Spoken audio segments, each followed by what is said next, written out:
So, I'm going to talk about something I call metaphysical intelligence, MQ, metaphysical quotient. You get IQ, don't you? And so they have EQ, emotional intelligence, which some people deny exists, and because you can't measure it. And then there's MQ, which I invented.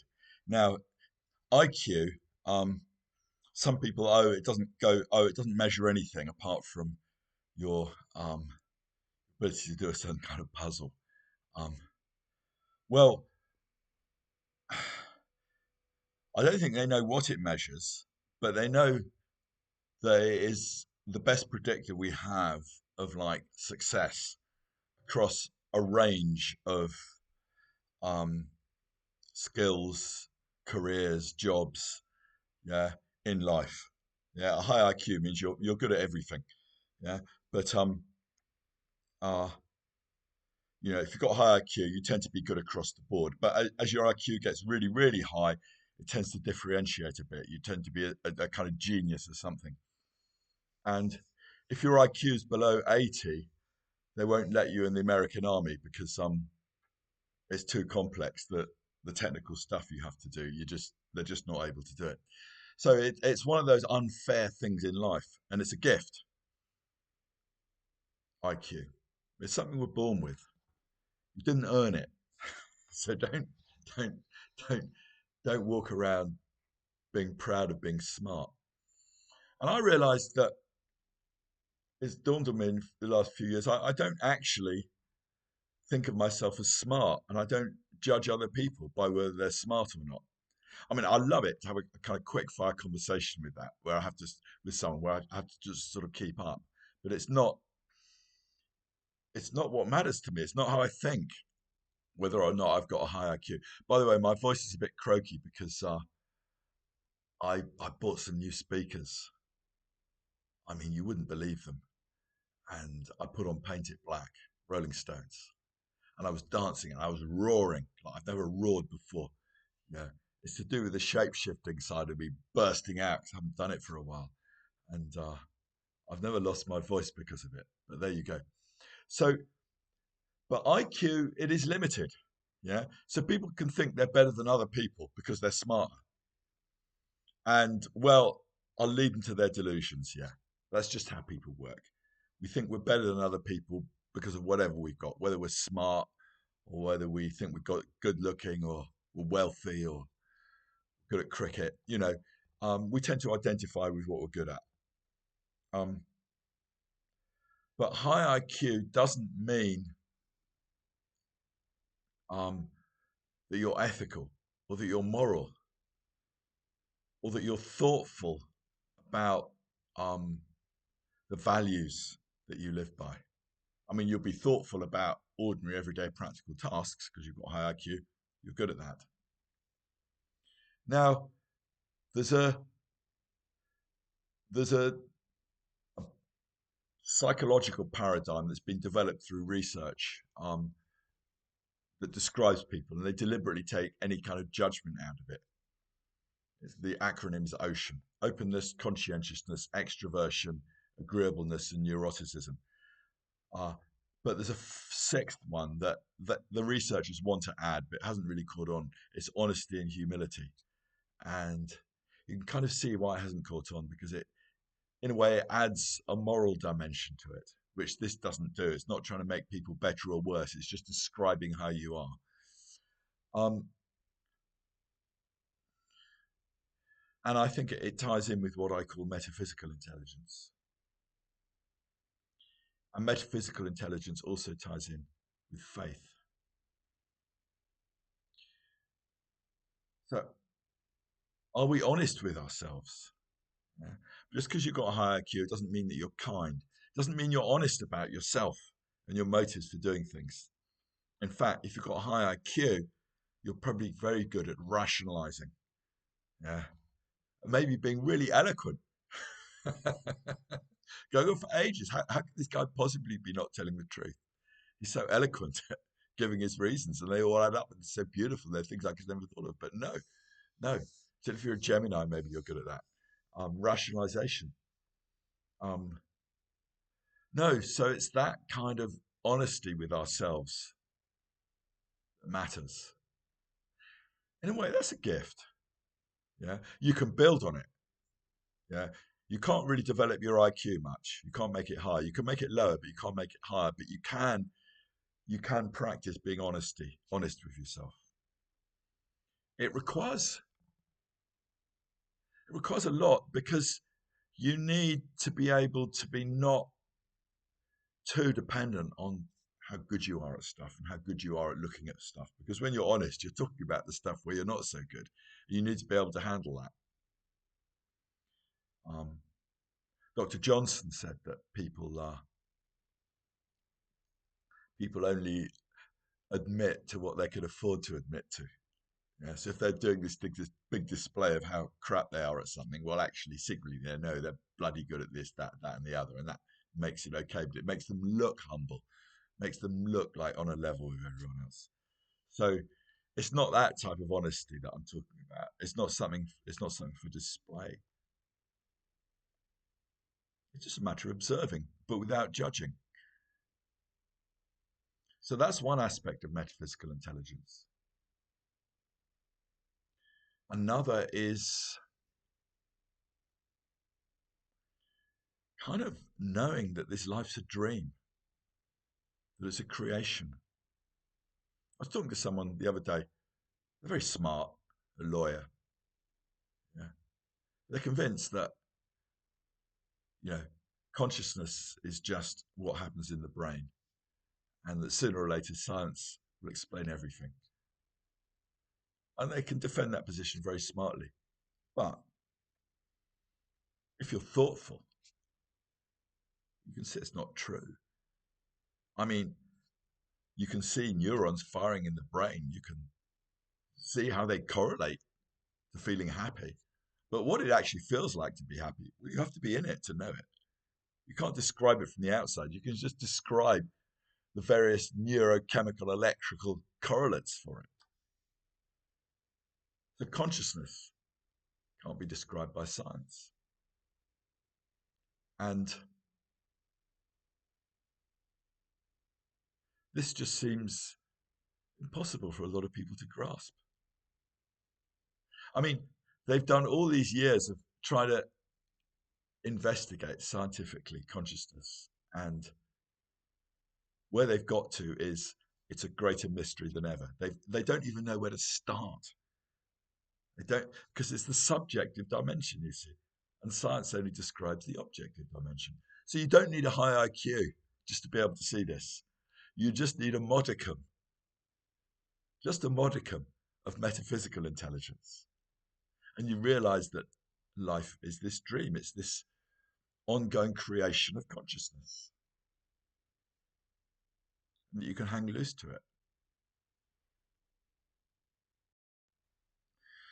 An important aspect of metaphysical intelligence, MQ, is the ability to stand outside the collective thought forms of the day.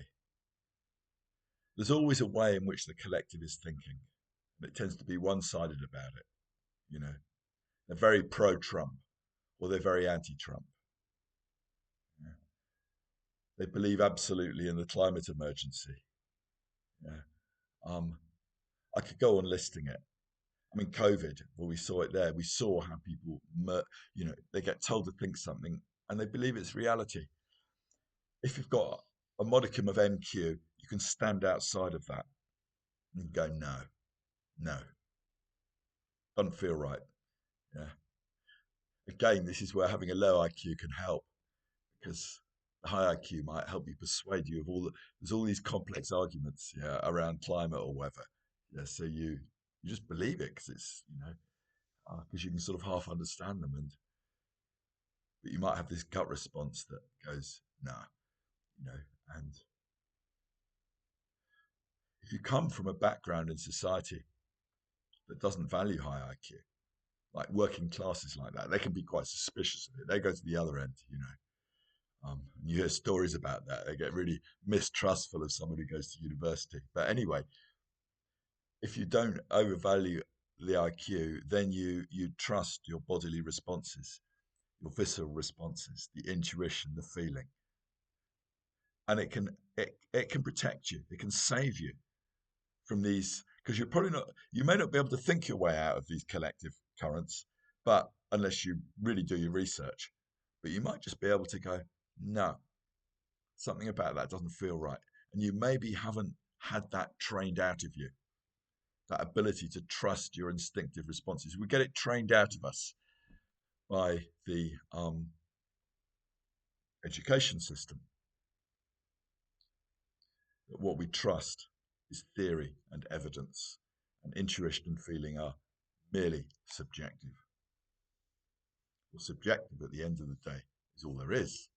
All there is consciousness streaming.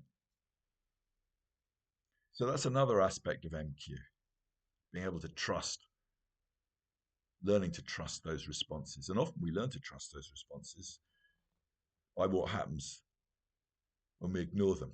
We get bitten, yeah, hard if we're lucky, and next time we'll listen.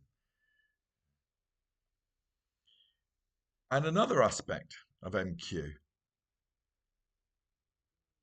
that I mentioned at the beginning is faith. What is faith?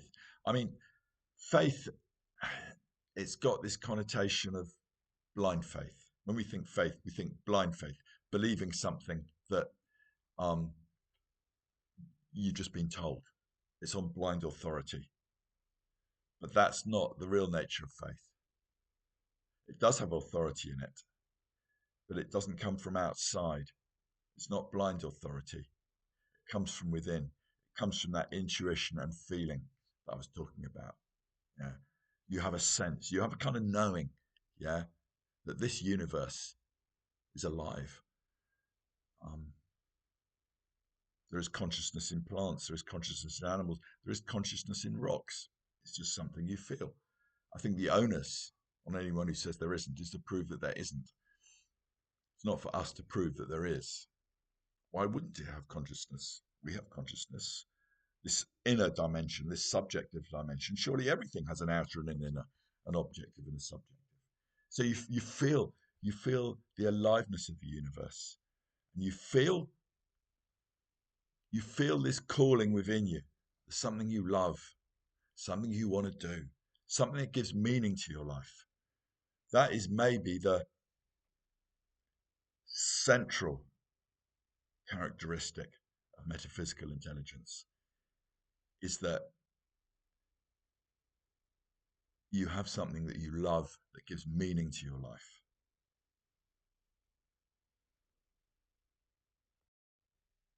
I mean, okay, Jeff Bezos goes out and he builds Amazon, and that gives meaning to his life. And it does.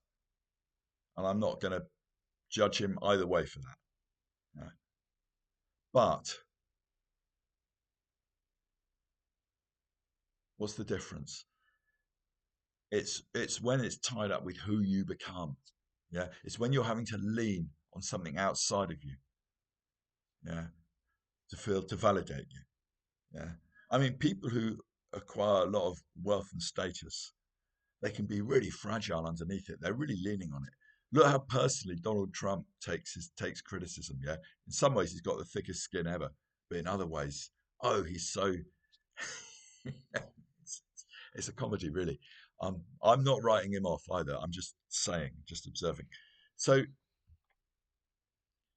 it's more that meaning. It's when there's something vocational in your life, when you're doing it for its own sake. You're not doing it for the applause of the world. You're not doing it to build a big bank account. Yeah. I mean, of course, you want recognition for what you're good at. Of course, we need enough money to live on. Yeah. We do need all those, but it's not the fundamentally driving force. Is you're living from that and you're trusting that. And it demands a lot of us, a lot from us. Yeah. It demands courage. It can take us, we might look like some kind of loser. Yeah. Because we're following this thing. Maybe we just paint. Yeah. And maybe we'd never do well as an artist. Yeah. Because only a minority ever will. But we might be good. We might just about get scraped by. but it's what gives meaning. We're doing that thing that gives meaning. So that is maybe a central way of describing metaphysical intelligence. That we find that thing that has meaning and we keep following it and it keeps unfolding and it probably keeps surprising us.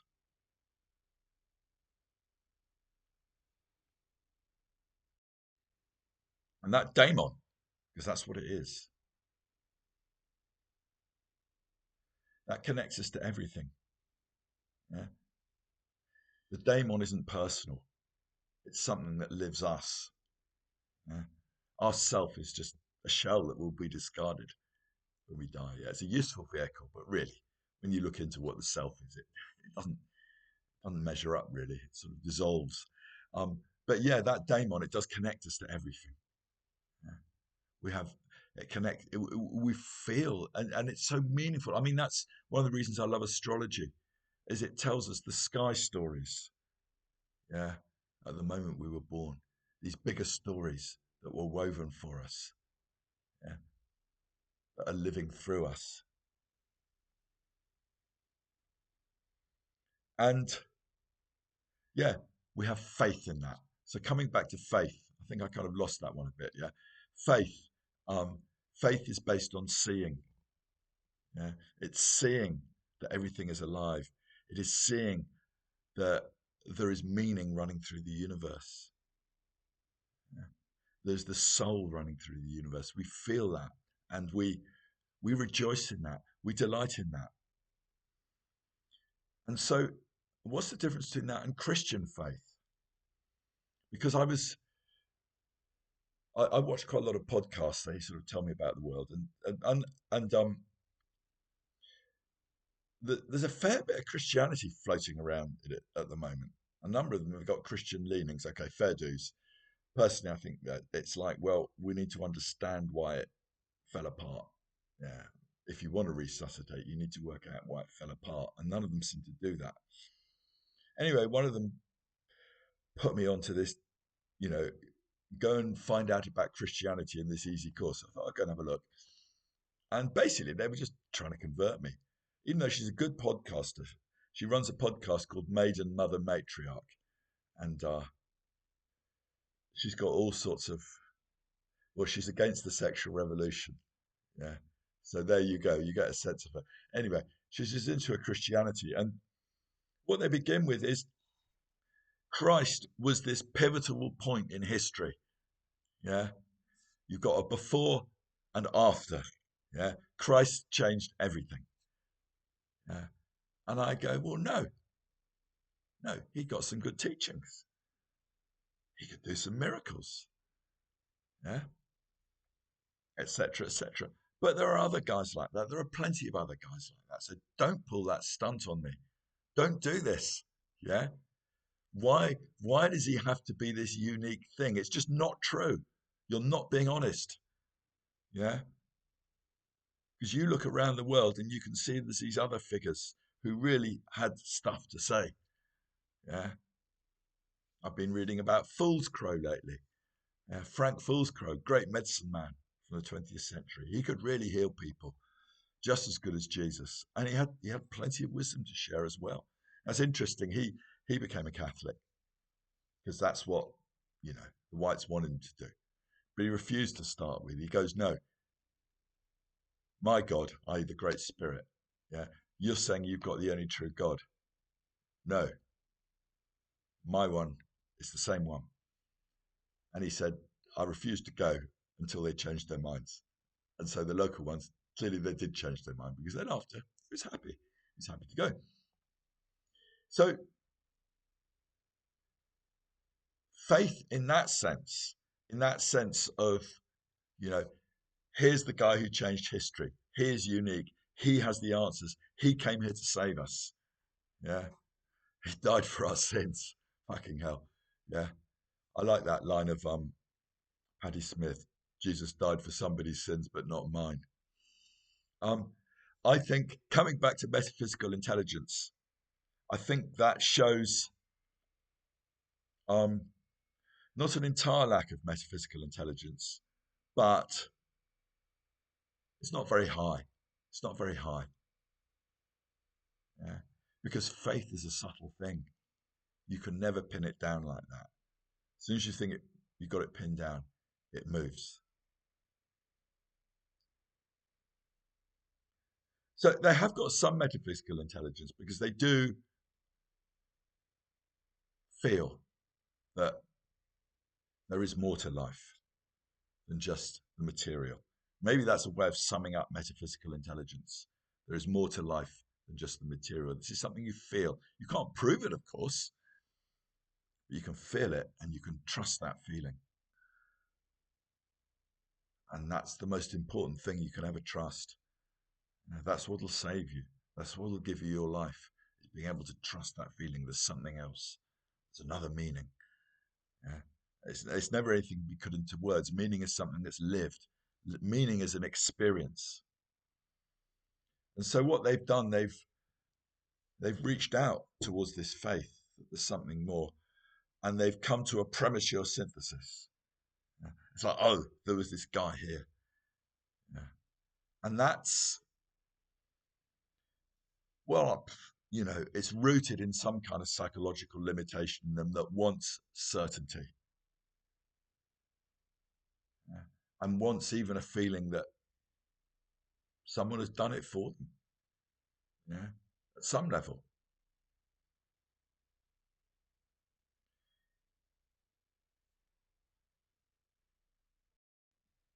So religious faith in that sense, which is very common. Yeah. You tend to think that your religion is the one, it's better than others. Maybe you think the race you belong to is better than others. It's just very natural and human to do all of this. But it's a limitation. It's good to have comparison points. I did a load of Buddhism in my 20s and 30s. Since then, it's been shamanism and astrology. Yeah. There's kind of points of comparison there. And it's great to have that. And at the end of the day, I know that my connection is my own. And I have to keep finding it. I have to keep staying with that which I love and not trying to do anything with it. Well, I do things with it. I make these videos. I write books. Yeah. But that's not primary. Doing something with it isn't primary. What's primary is loving it. Keep coming back to that love. And you can lose that a bit. It's like, oh God, I've got a book to write. I've got to finish the book. And then because you're pushing yourself, the love goes. Yeah. So I have to take a break from it for a few days until that hunger's back. That hunger, because it's so juicy. It's such a wonderful, thoughtful outpouring. What I've been doing, writing about what I call chaos shamanism in recent months. But it begins just with that experience of love for what you do. And where that comes from is a mystery. Why what you love that particular thing, it's a mystery. You'll never know why people have interests. You can never know what people's interests are going to be, what their passions are. And you follow it and you stay with it, and it will unfold. It will take you places. And it builds your faith that this is a kind of spiritual universe. It is essentially a spiritual universe. There's a soul running through it, and to, we're here. We have some kind of soul purpose that we'll never be able to write down. We occasionally, the best we can maybe have is that occasionally we get glimpses that we have a soul purpose. It's like, oh yes, I'm here for a reason. Yeah, that's why I'm doing all these things. Like you get connected to that. Of course, the fates know all about that. Three Morai in Greek myth, they measure and they allot and they tell us when we're going to die. Yeah, they have the weave. We have to incarnate that weave. They create it in spirit. Same with the sky stories in astrology. They're there, and we're here to live those stories by doing what's in front of our nose. And occasionally we get a glimpse of what those sky stories are. For now. Yeah, I mean, if I'm among a bunch of regular people, I can't talk about the things that really matter to me, quite possibly to anyone there, if I'm at a large gathering. So I just move from person to person, doing my small talk. Yeah. I'm often an object of curiosity because I don't have the same values as them. My values are,